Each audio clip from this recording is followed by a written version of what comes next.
चंदनपुर नाम का एक छोटा सा शांत और साधारण गांव था। वहाँ के लोग अपनी रोजमर्रा की जिंदगी में खुश रहती थी, लेकिन इसी गांव के पास एक अंधेरी और रहस्यमय गुफा थी, जिसका नाम सुनते ही लोगों के मन में डर बैठ जाता था। कहा जाता था कि रात होती ही उस गुफा के अंदर से किसी औरत के रोने की आवाजें आती थी। शुरू में गांव वालों ने इन बातों पर ज्यादा ध्यान नहीं दिया, लेकिन धीरे धीरे वो आवाजें इतनी साफ सुनाई देने लगी कि अब कोई भी रात के समय उस रास्ते से जाने की हिम्मत नहीं करता था। गुफा से जुड़ी सबसे डरावनी बात ये थी कि उसके अंदर एक औरत की पत्थर की मूर्ति थी। लोग कहते थे कि उसकी आंखों में सच में पानी टपकता है, जैसे वो रो रही हो। दबी आवाज में ये भी कहा जाता था कि जिसने भी उस मूर्ति के आंसू देखे, उसने अपने जीवन का सबसे प्यारा इंसान खो दिया। हालांकि इसका कोई पक्का सबूत किसी के पास नहीं था। यही गांव था हमारी कहानी की नायिका मीरा का। मीरा 17 साल की तेज, मेहनती और जिम्मेदार लड़की थी। उसकी माँ का देहांत बचपन में ही हो गया था और उसके पिता एक गंभीर बीमारी से जूझ रही थी। मीरा का एक छोटा भाई था जिसका नाम था कृष्णा, लेकिन पिछले कुछ हफ्तों से कृष्णा का व्यवहार बदला बदला सा लग रहा था। वो रात में उठ जाता था और कुछ अजीब अजीब बातें करने लगता था। आखिर आधी रात में कृष्णा क्या बोलता था और वो बातें इतनी रहस्यमय क्यों थी? चलिए अब आगे की कहानी देखते हैं। दीदी, पिताजी की तबीयत दिन प्रतिदिन बिगड़ती जा रही है। मुझसे अब और नहीं देखा जाता। आप कुछ करती क्यों नहीं? कृष्णा, मैं लोगों के घर मेहनत मजदूरी करके बस 2 वक्त की रोटी जैसे तैसे जुटा पाती हूँ। अभी मेरे पास एक पैसा भी नहीं है। ऐसे में पिताजी का इलाज कैसे करवाऊँ? थोड़ी दूरी पर खाट पर लेटे मीरा और कृष्णा के पिता सुरेश सब कुछ सुन लेते हैं। कमजोर आवाज में वे बोले, बच्चों, मेरी बात सुनो, जरा मेरे पास आओ। तुम लोग मेरी बिल्कुल चिंता मत करो, मुझे कुछ नहीं हुआ है। देखना, मैं कुछ दिनों में अपने आप ठीक हो जाऊंगा। और वैसे भी इन वैद्य हकीमों को देने के लिए हमारे पास धन कहाँ है। जो थोड़ी बहुत जमीन थी वो तुम्हारी माँ के इलाज में ही बिक गई। अब तुम लोग मेरे इलाज के लिए पैसे कहाँ से लाओगे? इसलिए मेरी चिंता छोड़ो। अपने भविष्य के लिए थोड़ा बहुत बचा सको तो बचा कर रख लो। अपने पिता की ये बात सुनकर मीरा और कृष्णा दोनों का दिल भर आया। पिताजी, मैं आपसे कितनी बार कह चुकी हूँ, ऐसी बातें मत किया कीजिए।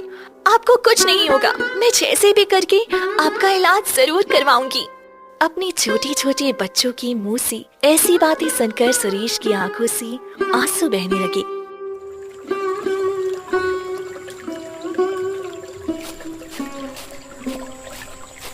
कृष्णा, तुम पिताजी का अच्छे से ध्यान रखना और ज्यादा शरारत मत करना। मैं काम की तलाश में बाहर जा रही हूँ। ठीक है दीदी, आप जाइए, मैं पिताजी का पूरा ध्यान रखूंगा। इतना कहकर मीरा काम की तलाश में निकल पड़ी। थोड़ी दूर चलने के बाद उसके मन में कई बातें चलने लगी। पिताजी का इलाज भी करवाना है और आज घर में खाने के लिए दाना तक नहीं है। आज तो मैं जैसे भी हूँ कोई ना कोई काम ढूंढ कर ही रहूंगी, लेकिन मिलेगा कहाँ? कुछ समझ में नहीं आ रहा। यही सोचते सोचते मीरा एक धोबी के पास पहुंच गई, जो नदी किनारे कपड़े धो रहा था। काका, मुझे काम की बहुत जरूरत है। अगर आपके पास कोई भी काम हो तो मुझे दे दीजिए। मैं दिल लगाकर काम करूंगी। आपको शिकायत का मौका भी नहीं मिलेगा। बेटी, मैं कोई बड़ा सेठ नहीं हूँ, बस एक साधारण धोबी हूँ। मेरे पास भी बस यही कपड़े धोने का काम है। मैं ज्यादा मदद तो नहीं कर सकता। हाँ, इतना कर सकते हैं कि आधे कपड़े तुम धो लो और आधे कपड़े मैं धो लेता हूँ। शाम को जो भी पैसे मिलेंगे उन्हें हम आधा आधा बांट लेंगे। काका, आपका बहुत बहुत धन्यवाद। आप जैसे लोगों को देखकर लगता है कि भगवान आज भी जमीन पर मौजूद है, नहीं तो आज फिर हमें भूखे ही सोना पड़ता। अरे बेटी, ये कैसी बातें कर रही हो? सब ठीक तो है ना? मीरा को धोबी की आंखों में अपनापन नजर आया। उसके पूछने पर मीरा ने अपनी पूरी कहानी उसे बता दी। मीरा की बातें सुनती सुनती धोबी की आंखें भर आई। भरे गले से उसने कहा, पता नहीं काका, मुझे तो समझ ही नहीं आ रहा कि क्या करूं। देखो बेटी, मेरी तबीयत ठीक नहीं रहती, इसलिए मैं ज़्यादा लोगों के कपड़े नहीं धो पाता। अगर तुम चाहो तो कल से मैं और लोगों के कपड़े भी ले आया करूँगा। फिर हम दोनों मिलकर सब कपड़े धो लेंगे। इससे तुम्हारे भाई की पढ़ाई भी चलती रहेगी और तुम्हारे पिता के इलाज में भी मदद हो जाएगी। और इस तरह एक दयालु धोबी की वजह से मीरा को नियमित काम मिल गया। अब धोबी रोज ज्यादा कपड़े लाने लगा, जिससे मीरा की आमदनी भी धीरे धीरे बढ़ने लगी। दिन यो दिन गुजरती गई और एक दिन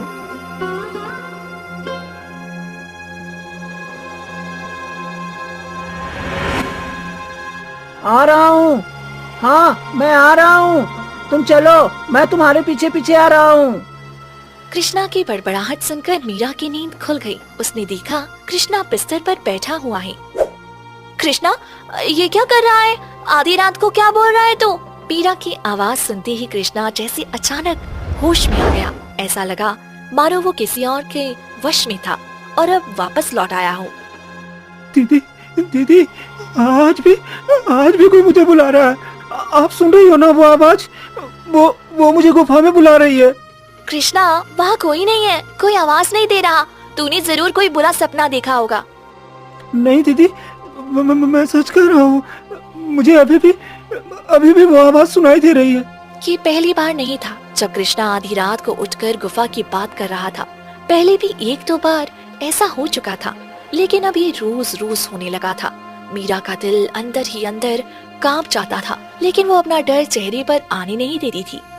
कृष्णा, डर मत, बाहर कोई जानवर होगा, उसी की आवाज होगी। तू ऐसा कर, मेरे पास आकर सो जा, बहुत रात हो गई है।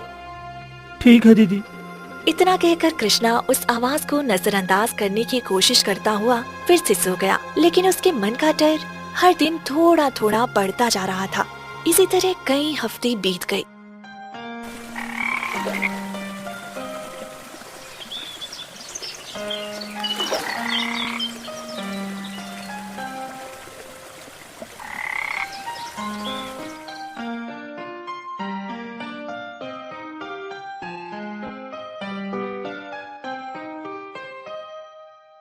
और फिर एक रात पूरे गांव ने एक औरत के रोने की आवाज सुनी। उस आवाज ने गांव की नींद तोड़ दी और लोग डर के मारे अपने अपने घरों से बाहर निकल आए। अरे भाई, तुमने सुना? ये आवाज कितनी भयानक थी, दिल कांप गया। हाँ भाई, मैंने भी सुनी, लेकिन इतनी जोर से कौन रो रहा है? आसपास तो कोई दिखा भी नहीं, फिर आवाज आई कहाँ से? गांव वाले आपस में डर और हैरानी से बातें कर ही रही थी कि तभी मीरा वहां आ पहुंची। बाबा, गांव में किसी के साथ कुछ हुआ है क्या? आधी रात को इतनी जोर से कौन रो रहा है? अभी तक तो किसी को कुछ नहीं हुआ बेटी, लेकिन भगवान जाने आगे क्या होने वाला है। मैं समझी नहीं बाबा, क्या होने वाला है? और ये रोने की आवाज आखिर किसकी थी? ये आवाज उस गुफा की श्रापित मूर्ति की है। श्रापित मूर्ति? कौन सी श्रापित मूर्ति बाबा? आप क्या कह रहे हैं? मुझे तो कुछ समझ ही नहीं आ रहा। बेटी, उस गुफा के अंदर एक मूर्ति है। जब जब वो मूर्ति रोती है, गांव में कुछ न कुछ बुरा जरूर होता है। आज वो फिर रोई है, मतलब इस बार भी कुछ अनहोनी होने वाली है। मीरा ऐसी बातों पर यकीन नहीं करती थी, लेकिन बूढ़े बाबा की बातें सुनकर उसका दिल भी एक पल को सहम गया। उसे कृष्णा का आधी रात को डरना और गुफा की बातें करना याद आ गया। नहीं, ऐसा नहीं हो सकता। कृष्णा भी रात होते ही डरने लगता है और कहता है कि कोई गुफा से उसे बुला रहा है। नहीं नहीं, मुझे इन अंधविश्वास वाली बातों पर भरोसा नहीं करना चाहिए। ऐसा कुछ नहीं होता। नहीं बाबा, ऐसा कुछ नहीं होता। ये सब मनगढ़ंत बातें हैं, मैं इन पर भरोसा नहीं करती और आप सबसे यही कहूंगी, इन बातों में मत पड़िए। बेटी, ये सब अंधविश्वास नहीं है। उस गुफा में सच में एक श्रापित मूर्ति है। जब जब वो मूर्ति रोती है, गांव में कुछ न कुछ बुरा जरूर होता है। अगर आप सबको इन बातों पर भरोसा करना है तो कीजिए, लेकिन मैं इन अंधविश्वासी बातों पर यकीन नहीं करती। इतना कहकर मीरा गांव वालों को वहीं छोड़कर अपने घर लौट आई और सो गई। लेकिन मन ही मन उसके दिल में कृष्णा को लेकर एक अनजाना डर बैठ चुका था। अगली सुबह कृष्णा रहस्यमय तरीके से गायब था। हे भगवान, कृष्णा अचानक कहाँ चला गया? वो तो कभी बिना बताए कहीं नहीं जाता है। मीरा घर के कोने कोने से उसे ढूंढने लगी। तभी खाट पर लेटी उसके पिता की कमजोर आवाज आई। क्या हुआ मीरा? इतनी सुबह सुबह शोर क्यों मचा रही है? पिताजी, मैं सुबह से कृष्णा को ढूंढ रही हूँ, लेकिन वो मुझे कहीं नहीं मिल रहा। चिंता मत करो बेटी, जरा बाहर जाकर देखाओ। हो सकता है कृष्णा अपने दोस्तों के साथ खेलने चला गया हो। ठीक है पिताजी, मैं देख कर आती हूँ। मीरा अपने भाई कृष्णा को बहुत ज्यादा प्यार करती थी। उसे इस तरह अचानक गायब देखकर वो पूरी तरह घबरा गई। बेचैन मन से मीरा उसे ढूंढते हुए घर से बाहर निकल आई। बाबा, मेरा भाई कृष्णा सुबह से कहीं नहीं मिल रहा है। क्या आपने उसे कहीं देखा है? अरे नहीं बेटी, मैंने तो कृष्णा को नहीं देखा। बूढ़े बाबा की बात सुनते ही मीरा और ज्यादा घबरा गई। उसी गांव में एक लकड़हारा रहता था, जो जंगल से लकड़ियां काट कर अपने परिवार का गुजारा चलाता था। रोज की तरह आज भी वो लकड़ियां काटने जंगल की ओर निकल पड़ा। अरे आज तो आसपास कहीं भी सूखा पेड़ नहीं दिख रहा है। थोड़ा और आगे चलकर देखता हूँ, शायद कोई बड़ा सूखा पेड़ मिल जाए। लकड़ियां की तलाश में चलते चलते लकड़हारा अनजाने से उस श्रापित गुफा में पहुंच जाता है। अरे ये तो वही श्रापित गुफा है। मैं यहाँ कैसे आ गया? नहीं नहीं, मुझे तुरंत यहाँ से लौट जाना चाहिए। डर के मारे लकड़हारा जैसे ही पीछे मुड़ने लगा, तभी उसकी नजर गुफा के बाहर पड़ी कुछ चीजों पर पड़ी। अरे ये कपड़े और ये लकड़ी की बांसुरी, ये तो मीरा के भाई कृष्णा की है। अभी कुछ ही दिन पहले कृष्णा ये बांसुरी बनवाने मेरे पास आया था। ये बांसुरी मैंने अपने हाथों से बनाई थी, लेकिन कृष्णा के कपड़े और बांसुरी यहाँ कैसे आ गए? हे भगवान, कहीं कृष्णा के साथ कोई अनहोनी तो नहीं हो गई? नहीं नहीं, मुझे एक पल की भी देर नहीं करनी चाहिए। ये सब मुझे तुरंत जाकर मीरा को बताना होगा। इसके बाद लकड़हारा गुफा के बाहर पड़े कपड़े और बांसुरी उठाकर घबराया सा मीरा और बूढ़े बाबा के पास पहुंचा। अरे आराम से मुरारी, आराम से। सुबह सुबह कहाँ भागा जा रहा है? लगता है जैसे तेरे पीछे कोई भूत पड़ा हो। अरे नहीं नहीं बाबा, मेरे पीछे कोई भूत नहीं पड़ा है, लेकिन कुछ वैसा ही समझिए। मतलब मुरारी, कुछ समझ में नहीं आ रहा। तू कहना क्या चाहता है? मुरारी भाई, मैं पहले ही बहुत घबराई हुई हूँ। मन में ना जाने कितने डर चल रहे हैं और आप ऊपर से ऐसी बातें कर रहे हो। साफ साफ बताइए, आखिर हुआ क्या है? मीरा, ये तुम्हारे भाई कृष्णा के कपड़े और बांसुरी है ना?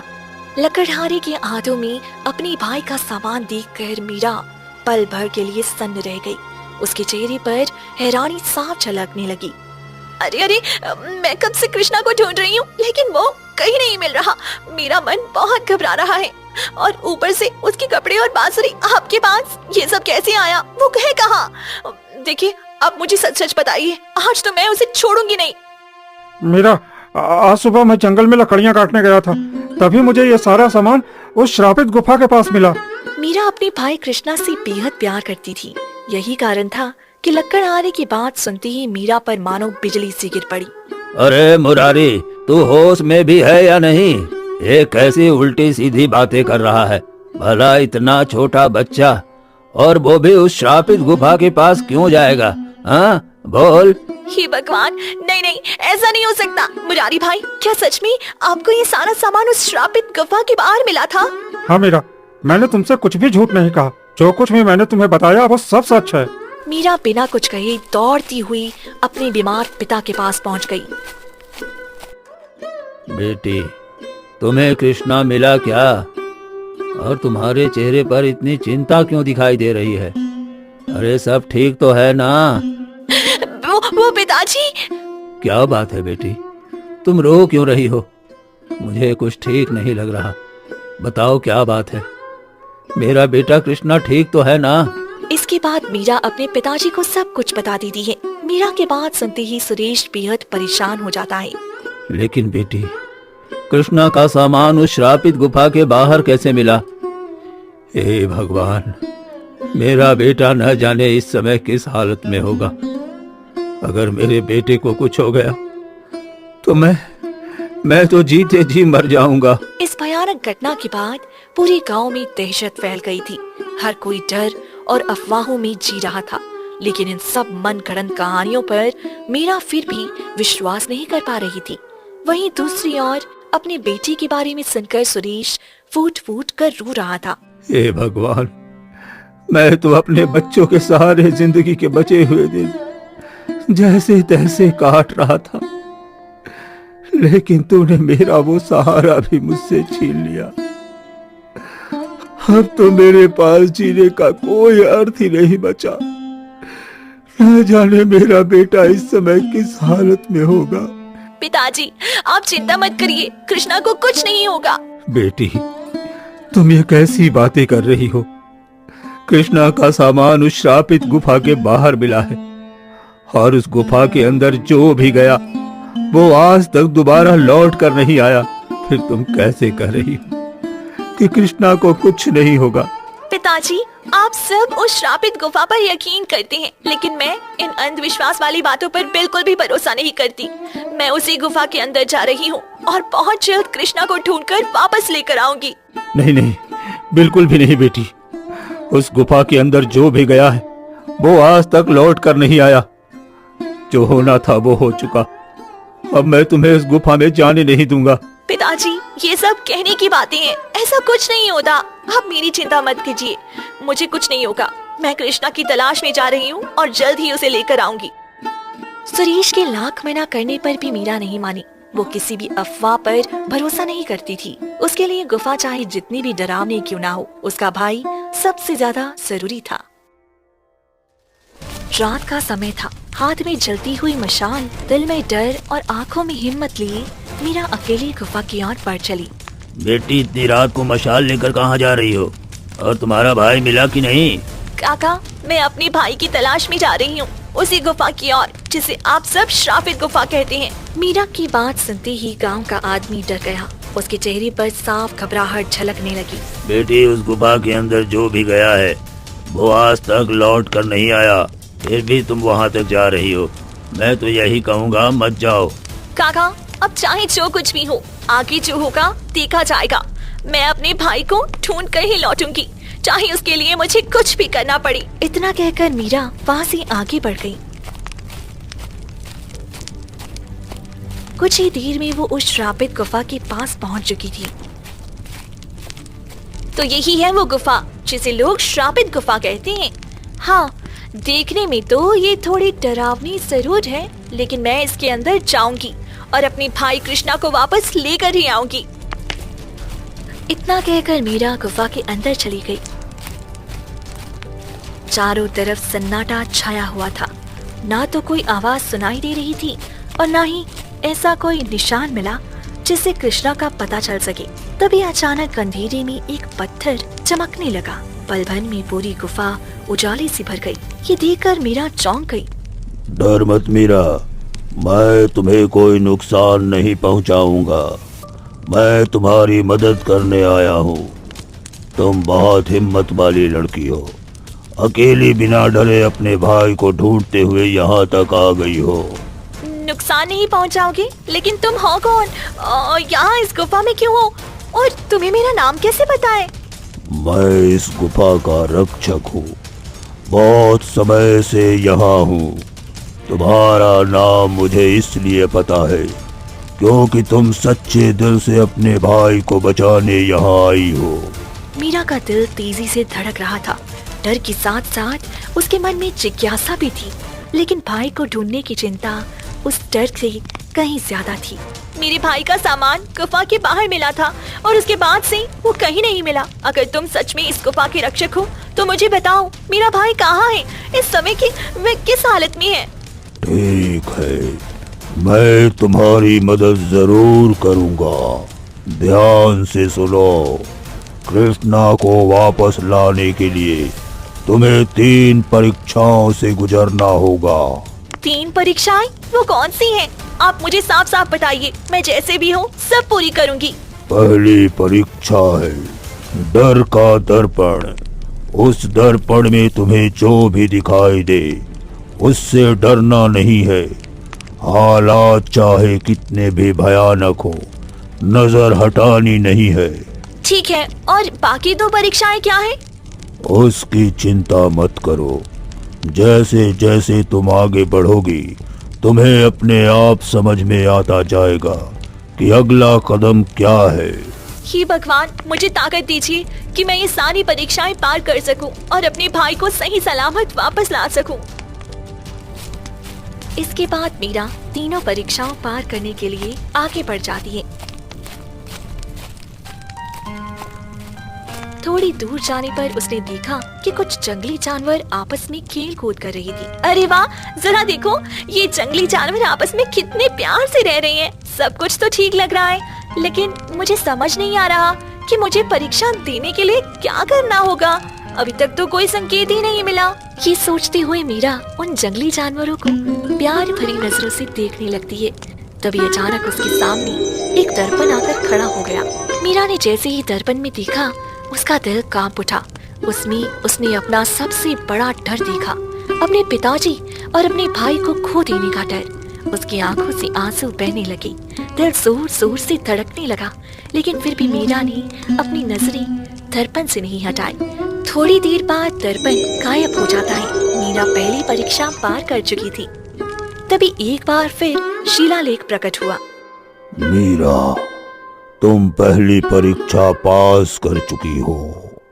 अब तुम्हारी दूसरी परीक्षा शुरू होती है, झूठ का भार। पहली परीक्षा पार करके मीरा के चेहरे पर हल्की सी राहत और खुशी आ गई। मैं पहली परीक्षा पार करके बहुत खुश हूँ। अब मुझे दूसरी परीक्षा के लिए क्या करना होगा? डरो मत मीरा, बिना घबराए आगे बढ़ती जाओ। सही समय आने पर तुम्हें सब समझ में आ जाएगा। इसके बाद मीरा आगे बढ़ती चली गई। जल्दी जल्दी पूरी 2 दिन बीत गई। मुझे चलती हुए पूरे 2 दिन हो गए हैं, लेकिन अब तक ये समझ ही नहीं आया कि मुझे करना क्या है। आगे क्या होने वाला है कुछ पता ही नहीं चल रहा। तभी मीरा की नजर सामने पड़ी एक पुल पर पड़ी। लगता है आगे जाने का यही एक रास्ता है, कोई और रास्ता तो दिख नहीं रहा। चलो इसी पुल से होकर आगे बढ़ती हूँ, शायद आगे कुछ संकेत मिल जाए। मीरा जैसे ही पुल पर आगे बढ़ी, नीचे का पानी अचानक काला पड़ने लगा। हर कदम के साथ उसके पैर भारी होती जा रही थी। हे भगवान, अब ये कौन सी नई मुसीबत आ गई? उसी पल शिलालेख फिर से मीरा के सामने प्रकट हुआ। मीरा, ध्यान से सुनो। झूठ बोलने वालों के लिए ये पुल बहुत भारी हो जाता है। अब सोच समझकर जवाब दो, सच सच बताओ। मीरा कुछ पल चुप रही। उसने अपनी दिल की बात सोची और फिर धीरे से बोली, हाँ, सच कहूँ तो मुझे डर लग रहा है। मैं खुद को कमजोर महसूस कर रही हूँ और सबसे ज्यादा डर तो यही है कि कहीं मैं मर ना जाऊँ। मीरा के सच बोलते ही पुल हल्का हो गया, उसके कदम आसान हो गई और वो सुरक्षित पुल पार कर गई। बहुत अच्छा मीरा, तुमने दूसरी परीक्षा भी पार कर ली है। अब तुम्हारी तीसरी और सबसे कठिन परीक्षा शुरू होगी, श्राप का द्वार। भगवान के आशीर्वाद से मैंने दूसरी परीक्षा पार कर ली। अब मैं तीसरी और आखिरी परीक्षा भी पार करके जल्द से जल्द अपने भाई को वापस लाना चाहती हूँ। बताइए मुझे आगे क्या करना होगा? ठीक है मीरा, ध्यान से सुनो। आगे एक बहुत बड़ा पत्थर का दरवाजा है। वो तब तक नहीं खुलेगा जब तक कोई उसके दर्द को समझ न ले। मीरा उस पत्थर के दरवाजे को खोजने निकल पड़ी। वक्त बीतता चला गया, लेकिन मीरा को अब तक समझ नहीं आया कि ये तीसरी परीक्षा आखिर है क्या। कृष्णा के बिना सब कुछ कितना भारी लगने लगा है। इतना कहते ही मीरा की आंखों से आंसू बहने लगे। तभी एक आवाज गूंजी, मीरा, जिस दर्द से तुम भाग रही हो ना, वही तुम्हें आगे का रास्ता दिखाएगा। उस मूर्ति को ढूंढो जिसे सब श्रापित कहते हैं। ये सुनते ही मीरा को सब समझ आ गया। तीसरी परीक्षा अब शुरू हो चुकी थी। मीरा श्रापित मूर्ति की तलाश में निकल पड़ी। थोड़ी दूर जाने पर वो एक ऐसी जगह पहुंची जो हरियाली से तो भरी थी, लेकिन वहाँ ना कोई जानवर दिख रहा था, ना कोई पक्षी। चारों ओर गहरा सन्नाटा पसरा हुआ था। ये जगह कितनी अजीब और डरावनी लग रही है। ऐसा लगता है जैसे यहाँ परसों से कोई इंसान तो दूर कोई पशु पक्षी भी नहीं आया हो। मीरा अभी अपने आप से ये बातें कर ही रही थी कि तभी उसकी नजर सामने खड़ी एक मूर्ति पर पड़ी। वो धीरे धीरे उस मूर्ति के करीब जा पहुंची।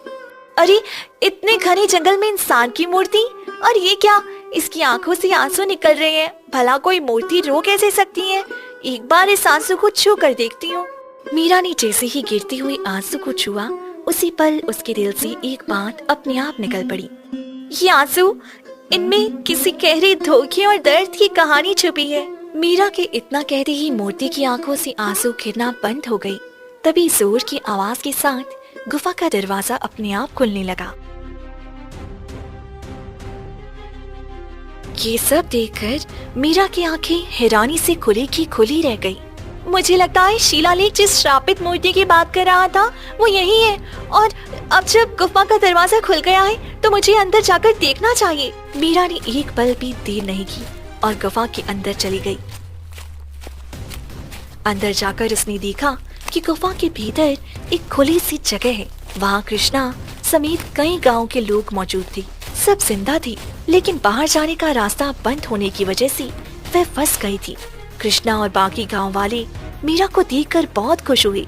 वो कुछ कहने ही वाली थी कि तभी एक बार फिर वही रहस्यमयी आवाज गूंजी। मीरा बेटी, अब समय आ गया है कि तुम्हें पूरी सच्चाई बताई जाए। ये शिलालेख कोई पत्थर नहीं, बल्कि मैं ही हूँ, वही साधु जिसने अनजाने में उस रानी को पत्थर होने का श्राप दिया था।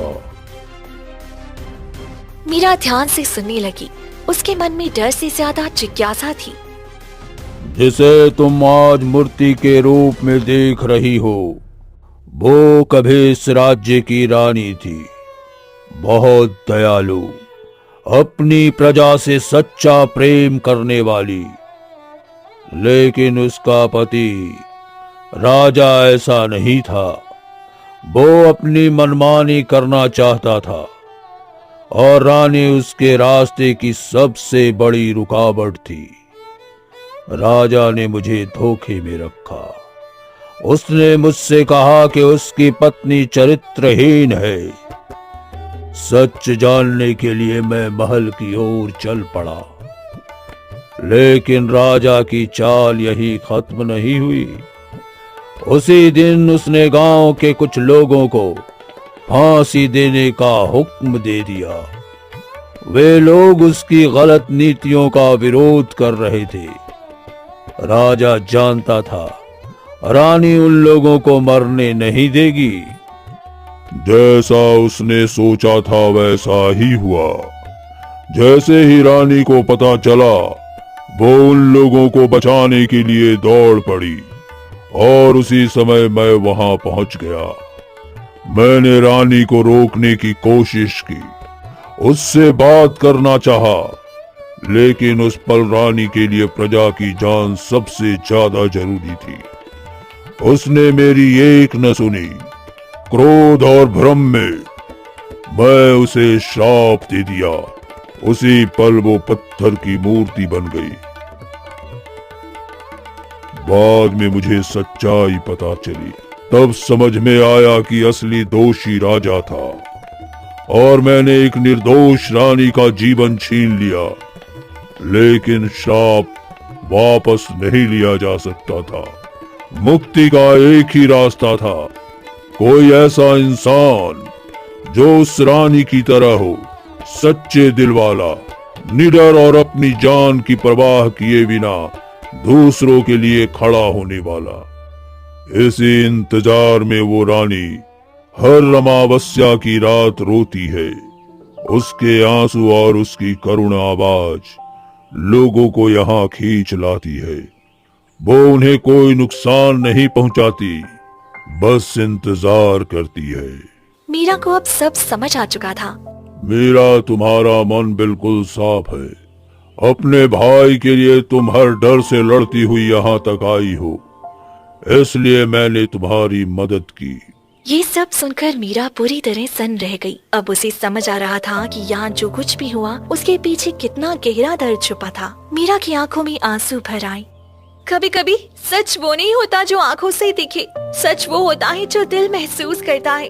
तुम्हारा दर्द सच्चा है और अब कोई उसे समझ गया है। यही वो पल था जिसका रानी बरसों से इंतजार कर रही थी। प्रतिमा के भीतर अचानक एक उजली रोशनी फैलने लगी। धीरे धीरे श्राप टूटने लगा। गुफा में बंद कृष्णा और बाकी गांव वाले आजाद हो गए और फिर तेज रोशनी के साथ रानी अपने असली रूप में आ गई। मीरा, तुम्हारा बहुत बहुत धन्यवाद। अगर तुम ना होती तो शायद मैं इस भयानक श्राप से कभी मुक्त नहीं हो पाती। नहीं महारानी, इसमें धन्यवाद देने जैसी कोई बात ही नहीं है। मैंने तो बस वही किया जो एक इंसान होने के नाते मुझे करना चाहिए था। मीरा की बातें सुनकर महारानी की आंखों से सुकून उतर आया। सदियों से जो बोझ उसके दिल पर था अब वो हल्का हो चुका था। मीरा, अब मेरा समय भी पूरा हो गया है। सदियां बीत चुकी हैं। इस संसार से मेरा नाता बहुत पहले ही टूट चुका था। आज तुम्हारी वजह से मुझे और इस साधु को भी शांति मिल गई है। महारानी की ओर देखते हुए वही रहस्यमयी आवाज फिर गूंजी। अब उसमें पछतावे की जगह संतोष था। बेटी, मेरी सबसे बड़ी भूल आज सुधर गई। जिस पाप का बोझ मैं सदियों से ढो रहा था, उससे आज मुझे मुक्ति मिल गई। महारानी और साधु दोनों ने मीरा की ओर देखा। मीरा, तुम्हारा दिल बिल्कुल साफ है। तुमने बिना किसी स्वार्थ के दूसरों के लिए सब कुछ दांव पर लगा दिया। मेरी बेटी, मेरा आशीर्वाद तुम्हारे साथ रहेगा। तुम्हारे जीवन में कभी अन्याय टिक नहीं पाएगा और तुम्हारा साहस हर मुश्किल में तुम्हारा साथ देगा।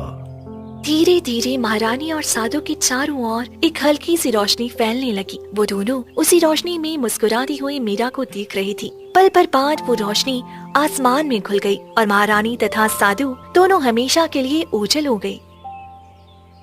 मीरा कुछ देर वहीं खड़ी रही। उसके दिल में दुख नहीं था, सिर्फ शांति थी। आज उसने न सिर्फ अपने भाई को पाया था बल्कि दो भटकी हुई आत्माओं को भी मुक्ति दिला दी थी। इसके बाद मीरा सबको साथ लेकर गुफा के बाहर आ गई।